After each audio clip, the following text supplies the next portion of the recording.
The gentle hum of ancient stasis pods resonated through the quiet halls of the celestial archives.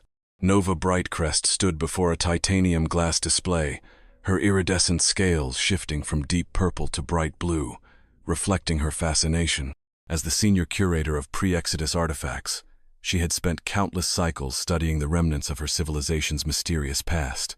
Another thrilling day watching dust collect on million-year-old junk, Nova muttered to herself, adjusting her ceremonial archive robes. Her assistant, Zara Lunar Whisper, shot her a disapproving look from across the chamber. "Surely even you have to admit this job gets a bit repetitive," Nova continued. The massive archive building stretched for kilometers in every direction, its crystalline spires piercing the pink clouds of Nexus Prime. The Asari civilization had achieved remarkable technological advancements: anti-gravity cities, faster-than-light travel, neural interfaces that made communication as natural as breathing. Yet, they remained haunted by the great mystery. Where did they come from? The Exodus period, when their ancestors supposedly fled from some great catastrophe, remained shrouded in darkness. Nova's attention snapped back to the present as her neural implant chimed.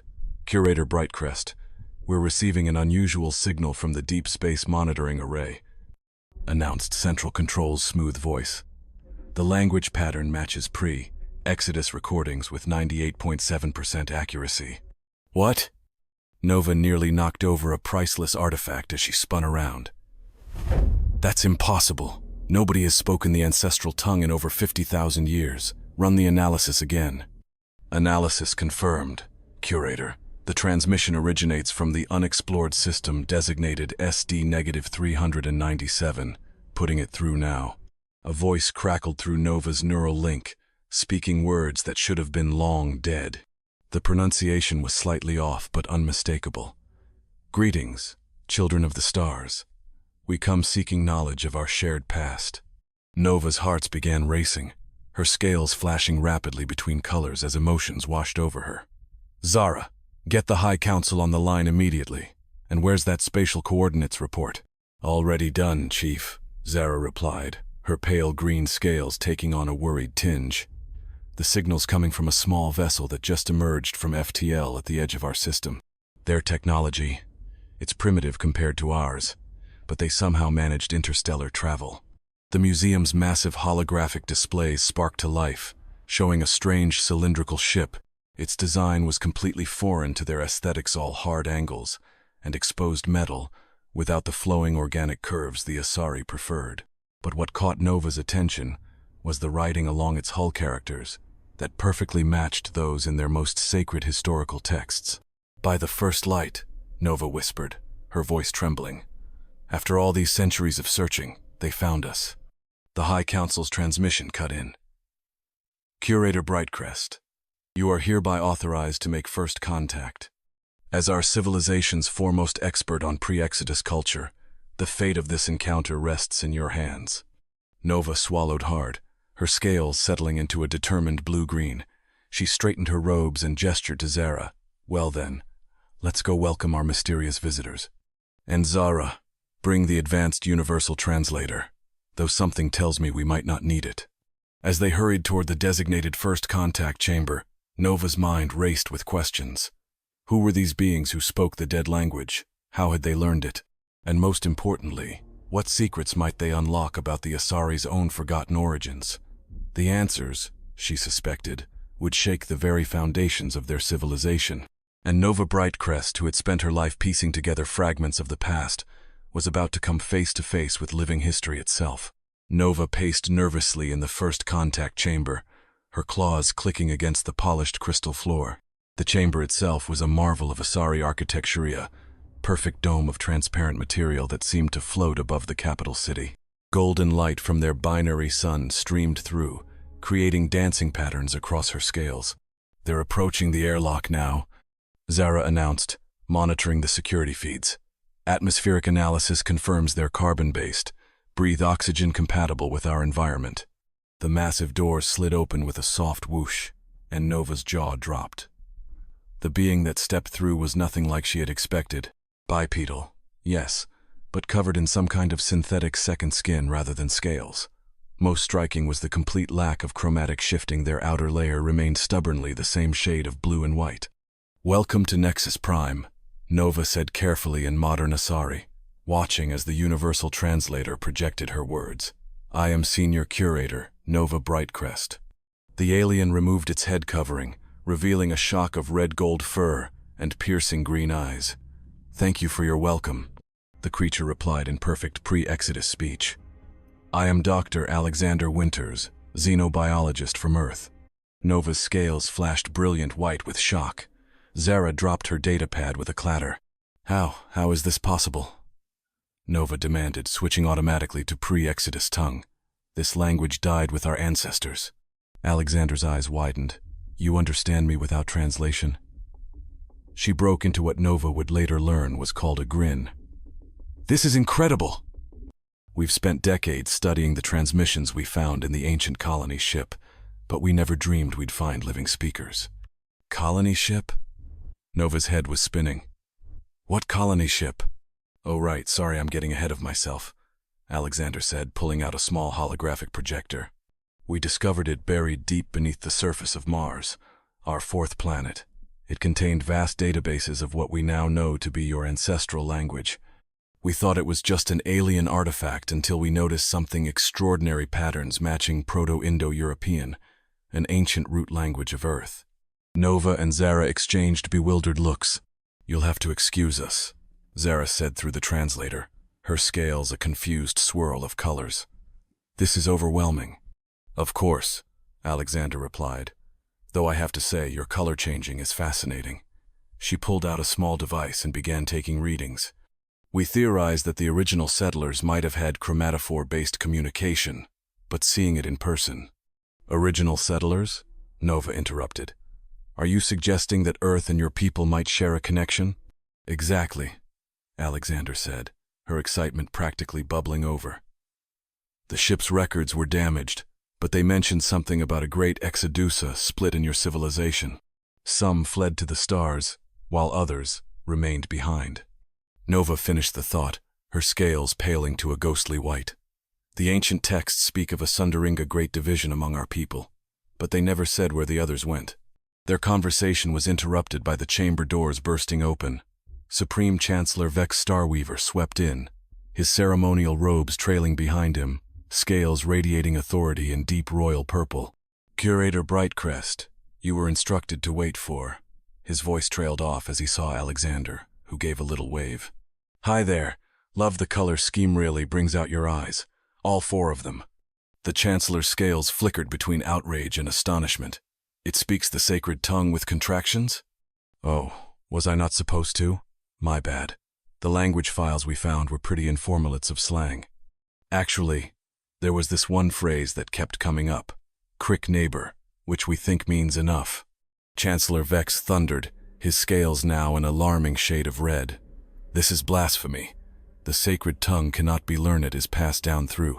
"Actually, sir," Nova interrupted, her scientific curiosity overriding protocol, "Dr. Winters here has evidence that might explain not just the language, but the Exodus itself." Alexander nodded enthusiastically. "We brought copies of everything we found, star charts, cultural records, even some really catchy music files. Though fair warning, the dance instructions might be a bit tricky without a tail." The Chancellor looked like he might explode, his scales cycling through colors faster than Nova had ever seen. She quickly stepped in before diplomatic relations could deteriorate further. "Perhaps we should continue this discussion in the archive. We have much to learn from each other, and the archive was designed for exactly this purpose, bridging the gap between past and present." "Oh yes, please." Alexander's eyes lit up. "I have so many questions about your artifacts. Like that neural interface matrix in your museum, we found a broken one, but we could never figure out how to." "Sorry, am I talking too much? I tend to get excited about archaeological discoveries." Nova found herself warming to this strange, furless being with her rapid speech and expressive face. "Not at all. Though I should warn you, the archive contains over 50,000 cycles of history." "Only 50,000? That's nothing. Wait till you see our records. We've got stuff going back millions of years. Though, full disclosure, a lot of it is just rocks. Like, so many rocks. Did I mention I'm an archaeologist?" As they left the chamber, Nova noticed her own scales had shifted to match Alexander's excitement. bright, eager yellow. The Chancellor watched them go, his expression unreadable, but his scales betraying his concern with deep swirls of gray.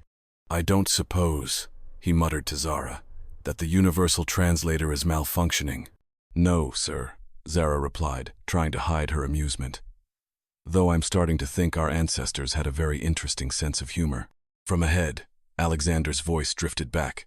"Hey, Nova, quick question. What's your civilization's stance on puns? Because I've got some pre-Exodus ones that are absolutely stellar."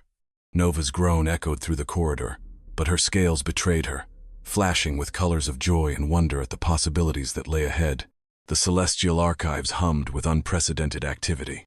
Nova and Alexander sat surrounded by floating holographic displays, ancient texts, and what Alexander called a good old-fashioned notebook and pen, which had caused quite a stir among the archive staff.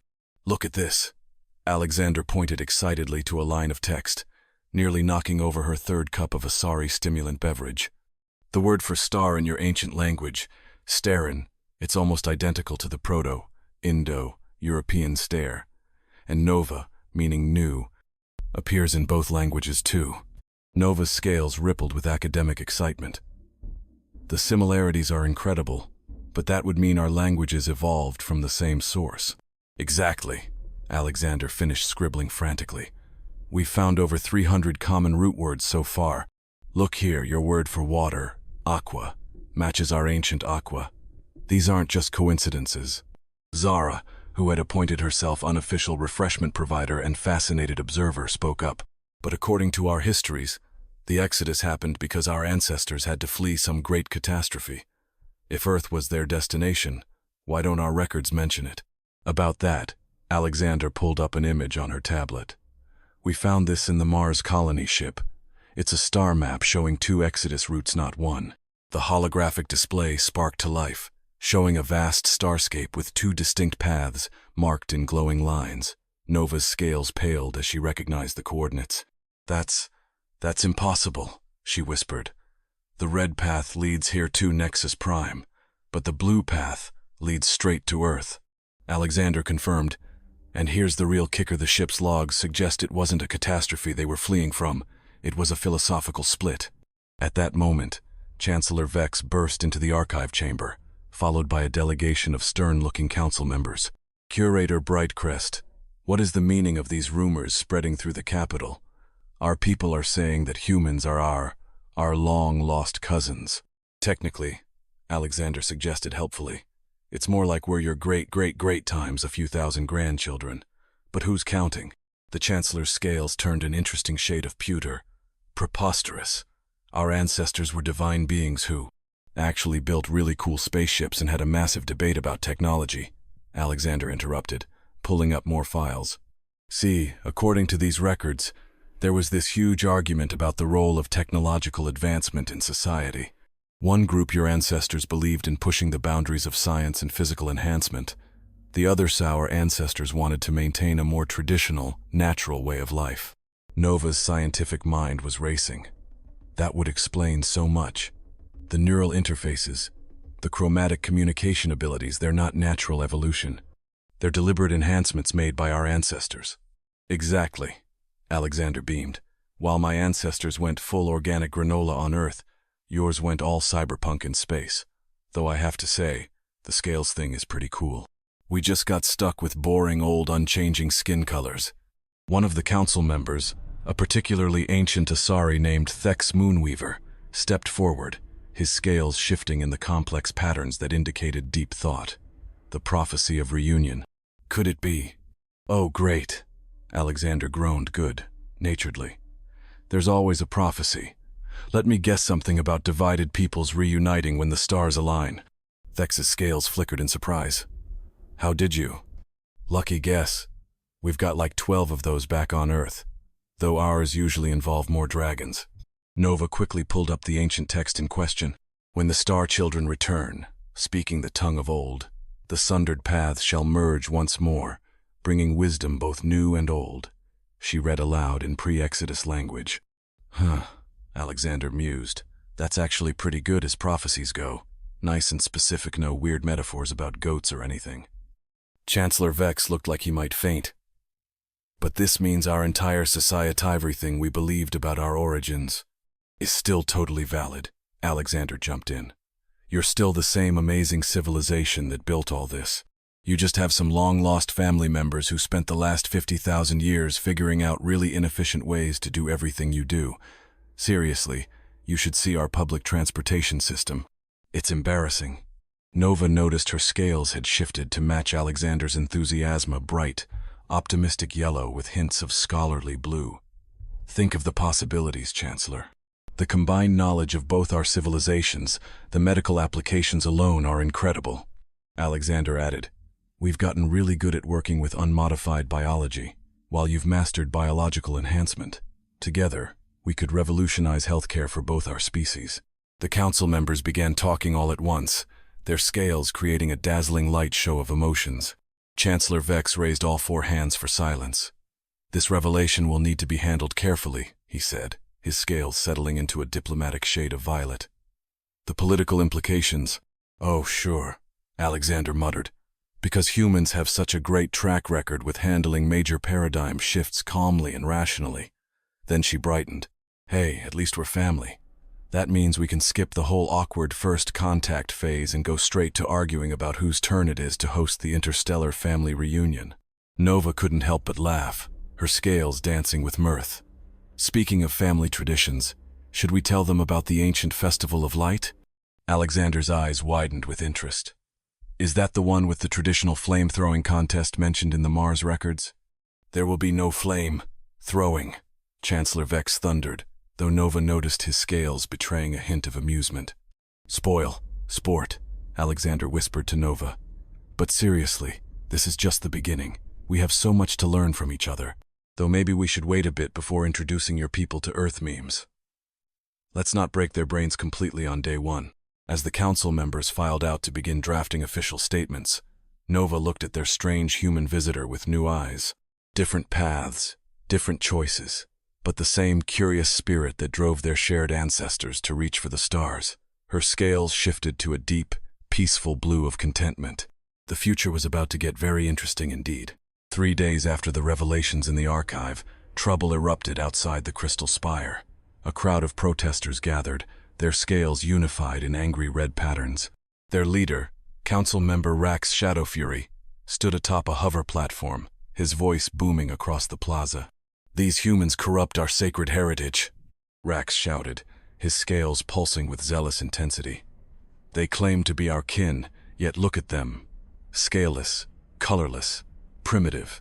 This is nothing but a ploy to steal our advanced technology. Inside the archive, Nova winced at the commotion. Maybe we should postpone today's research and miss all this excitement? Alexander didn't even look up from the ancient text she was studying. Please, you should see Earth politics. This is practically a tea party. Though, speaking of tea, what's in this drink you gave me? Because I swear I can taste colors now. Focus, please. Nova's scales flickered with anxiety. The purist faction is gaining support. They're calling for all humans to be expelled from Asari space. Well, that's just rude, Alexander muttered. Then suddenly, she sat bolt upright. Nova, look at this passage. The translation matrix was wrong all along. Nova hurried over, her scientific curiosity temporarily overriding her worry. The text in question was one of their most sacred documents, known as the Codex of Separation. Alexander had been cross-referencing it with data from the Mars colony ship. See this symbol here? Alexander pointed excitedly. Your scholars thought it meant divine mandate, but it actually means backup plan. The whole text is a technical manual, not a religious document. Before Nova could respond, the archive doors slid open. Chancellor Vex entered, accompanied by Rax Shadowfury himself. Rax's scales were practically strobing with righteous indignation. This has gone far enough, Rax declared. These primitives dare to rewrite our sacred texts. Chancellor, you must see reason. Actually, Alexander piped up, I'm just pointing out that your ancestors had a fantastic sense of humor and really good data storage protocols. Also, hi, love the scale pattern, very intimidating. Did you practice that in the mirror? Rax's scales flushed even darker red. You dare mock our traditions? Not at all, I'm seriously impressed. The color coordination alone must take ages. I can barely match my socks in the morning. Nova quickly intervened. Council member Rax, Dr. Winters has made a significant discovery about the Codex. If you just look at the evidence. Evidence? Rax scoffed. Our traditions need no evidence. The sacred texts are beyond questioning. Nova quickly intervened. Council member Rax, Dr. Winters has made a significant discovery about the Codex. If you just look at the evidence. Evidence? Rax scoffed. Our traditions need no evidence. The sacred texts are beyond questioning. And yet, Alexandra interjected, her voice sharp but measured, those same texts were written by your ancestors, the ones who fled, who knew the harvesters would return, the ones who left behind, not just words but a weapon we need. Now. Rax hesitated, his scales flickering between shades of defiance and uncertainty. Chancellor Vex exhaled slowly, his deep violet hues darkening with contemplation. What proof do you have that this weapon exists? Alexandra tapped her wrist console, and the ancient holographic display shimmered to life. The intricate web of interconnected structures, Nexus Prime, Earth, and the other lost colonies, glowed in soft golden light. This isn't just a theory, she continued. Your ancestors left behind an entire planetary defense gridone that needs both of us to function, and if we don't activate it now, we may not get another chance. A sudden alarm blared through the chamber. The security monitors flared red as Zara's voice echoed through their neural links. Emergency alert! The harvesters are making a move. They're charging weapons. Nova's scales flared bright blue in alarm. We're out of time. Chancellor Vex straightened, his forearms clasped behind him. Then we have no choice. Rax, if you will not stand with us, stand aside. We must activate the final directive. Rax's jaw tightened, but the reality of the situation was undeniable. His crimson-hued scales faded to reluctant amber. Fine, he muttered, but if this backfires, the blame is on you. Nova ignored his skepticism, already moving toward the archive's central console. Alexandra, we need to synchronize the planetary relay. You said the Mars ship had a key. Alexandra nodded, rapidly inputting commands. Yeah, but there's a catch. The system needs dual genetic markers to verify activation. One human, one Ari. You and me, Nova. Nova placed her hand against the interface, feeling a surge of energy pulse through her neural link. Alexandra did the same, her human DNA connecting with the ancient system. The archive walls trembled as power surged through long-dormant circuits. The planetary grid flared to life, golden tendrils of energy spreading across the planet's surface, linking installations that had been silent for millennia. Outside, the harvester fleet fired its first shot. The ground quaked as the blast struck the newly awakened planetary shield and dissipated harmlessly. It worked, Zara gasped. Not completely, Alexandra muttered. We activated the shield, but the weapon system is still dormant. Nova's mind raced. There must be another component, something missing. Chancellor Vex's eyes widened in realization. The lost colony, the Andromeda fleet. Alexandra froze. Oh, that makes so much sense. The final directive wasn't just a weapon, it was a warning system. The last key is still in Andromeda. Rax let out a frustrated growl. So what do you propose? We just send a message across galaxies and hope someone picks up? No, Nova said, her voice steady. We send an expedition. Chancellor Vex nodded solemnly. We have no other choice. If the final key is in Andromeda, we must retrieve it. Otherwise, the next harvester wave will break through.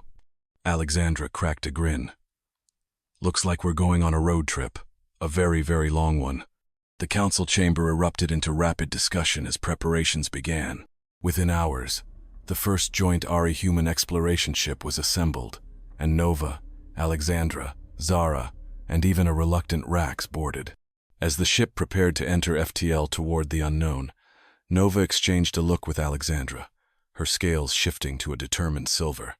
Whatever we find out there, we face it together. Alexandra smirked. Damn right we do. With that, the ship leaped into the void, toward the final mystery that would determine the fate of their shared past and their uncertain future.